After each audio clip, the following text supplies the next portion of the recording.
কচিকাঁচাদের রথ কালের যুগে হারিয়ে গেলেও শহরতলির কিছু ছেলেমেয়েরা আজও সেই নস্টালজিক আনন্দে মেতে ওঠে। রবিবার রথ নিয়ে রাস্তায় বের হয়েছে উৎসাহী কচিকাঁচারা। তাদের মধ্যে রাজু দেবনাথ নামে বয়স 10 থেকে 12 এর নাবালক জানায় তার বাড়ি প্রতাপগড় এলাকায়। প্রতি বছর এভাবে রথ নিয়ে সে বের হয়, বিভিন্ন এলাকায় যায়, পাশাপাশি জগন্নাথ মন্দিরেও যায়। খুব আনন্দ লাগে তার এই দিনটা। তার এই রথ বানাতে সময় লেগেছে 1 সপ্তাহ। তার সাথে রয়েছে পাড়ারই আরও কয়েকজন বন্ধু বান্ধব।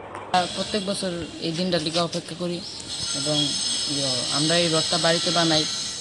রথের এই দিনে আমরা বিভিন্ন এলাকায় যাই, মন্দিরে যাই, জগন্নাথ বাড়িতে যাই।